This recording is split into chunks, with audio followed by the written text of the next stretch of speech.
Welcome back to Broken TV, and today I'm chilling with Namibia's one and only cotton eater, Vinduk's very own cotton eater. What's up, man? How you doing? Oh, good man. What's up, my G?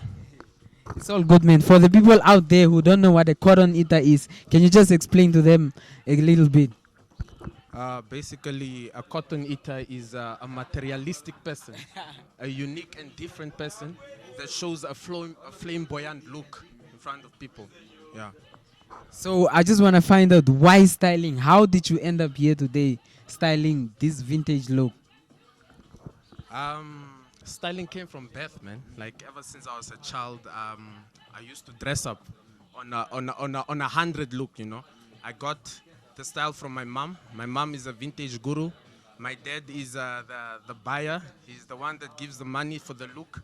And yeah, ever since I grew up in the street, people know me as the cotton eater, man. It's a culture of looking good. So since you said you got the whole styling from your mom, I just want to find out, were you one of those kids who like just go in the room, in your mom's room, and start wearing stuff, maybe your dad's clothes or something like that?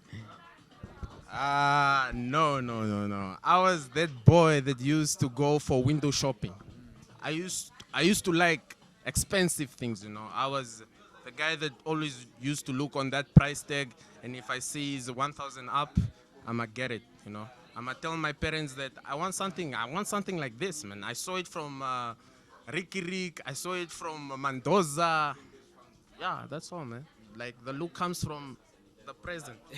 I see. And why vintage? There's a whole lot of styling types, but why did you just choose vintage, like late 90s and stuff?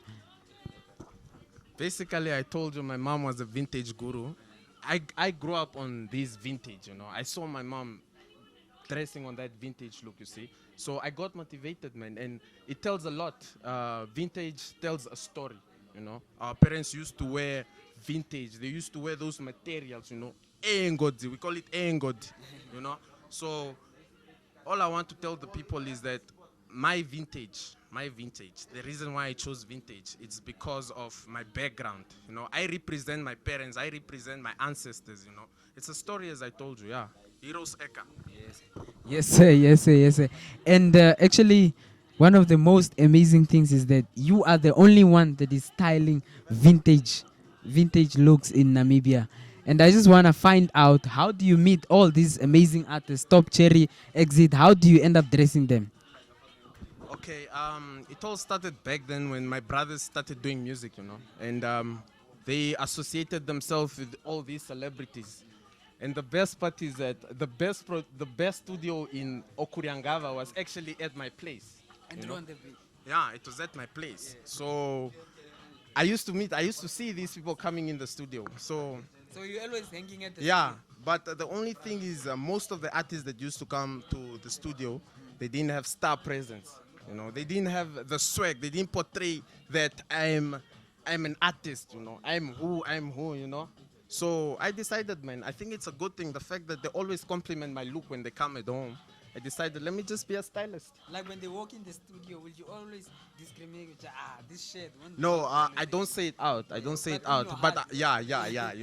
But I always try and help out. I always try like, yo, put on a chain, man. I think you look good with a black shirt and a red chain. Something like that. And one of the most craziest things that I wanna ask also is how the fuck does a kid from Kuriangava Kadutura end up styling the first lady of Namibia? That's huge, man. How did it happen?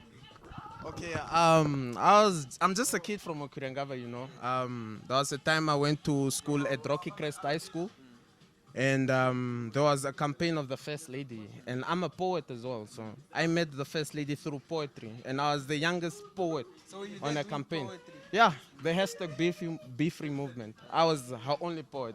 Yeah, and actually my poetry was to expose the culture of inspiring.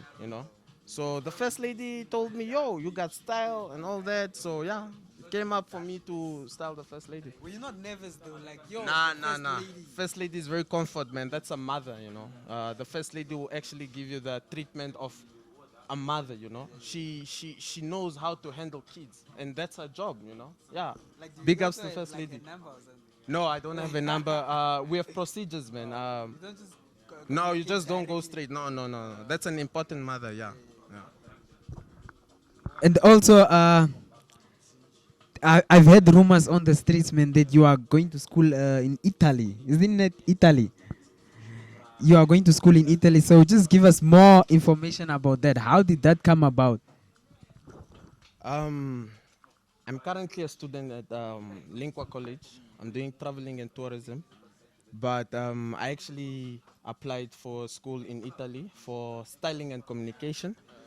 So yeah, I'm just looking forward for the acceptance, get the test, and then yeah. But for now, I'm not looking forward to it too much because yeah, there's Corona.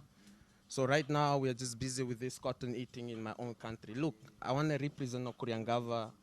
You know, it all starts from home, and then from home, and then other locations, from other locations, and the whole city, from the whole city to other towns, from the whole towns, it's the whole Namibia, and then from there we take the whole. Yeah. Where does the inspiration comes from? Where does the whole inspiration comes from?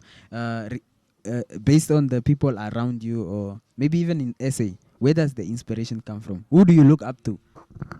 First and foremost, I look up to my mom. My mom is a vintage guru, my son. So Was she always supportive about the styling? yeah, yeah, yeah. My parents are both supportive. They love me so much. So they want me to do what I love. But anyways, I look up to Ricky Rick. Yeah, Ricky Rick is the first cotton eater of South Africa. And he's the one that introduced the culture of cotton. The king of cotton. The king of cotton, yeah. I can say I'm the king too because in my country I'm the only first cotton eater and Windhoek's own cotton eater.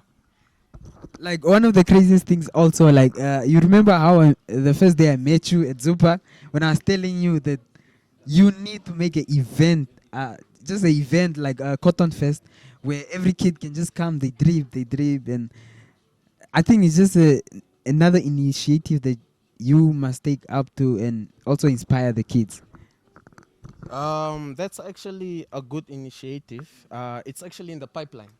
So I'm looking forward to set up an event which it's called the Cotton Festival.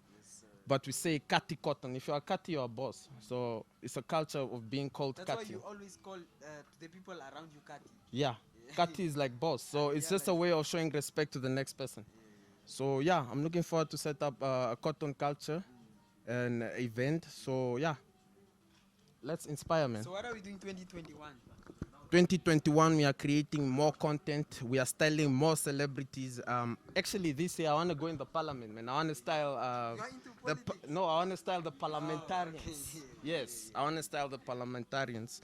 I want to venture into tourists, styling tourists in certain locations because most of the tourists, when they come to Namibia, when they visit certain locations, their look is intimidating, you know. So just give them the Kasi look, the Namibian look.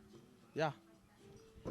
So like growing up, were you not like growing up? Were you not kind of like forced, or let me say, were you not intimidated by these other kids like dripping luxurious stuff, and you're just in vintage? Were you not like, nah, I need to get me expensive stuff? My brother, it's not easy, man. It's not easy at all because you get criticized. And it and first it started at home. You know, my parents were like, "Yo, son, what's up? What's that? You look good, but why did you put on that pants? Like, why yellow, why purple?" It gave me confidence, you know, because when I used to go uptown, everyone is like, "Yo, you look dope." So these people were actually broad and they understand the culture. Yeah, you see. When you come into an event, you always stand. Yeah, so it's all about uniqueness. So people in my wood, they accepted me for being who I am, but the process wasn't easy. The process wasn't easy, yeah. But with your look, I mean, you can get any kind of girl. So tell us more about your personal love life. How is Cotton Caddy doing there? If I can tell you about my lifestyle when it comes to love, no, I'm kidding, man. I'm single. I'm looking forward to a real relationship. I'm actually waiting for someone. So yeah, kids are coming soon. Kids are coming soon. I think I'll be having my first kid in the next 5 years. Yes.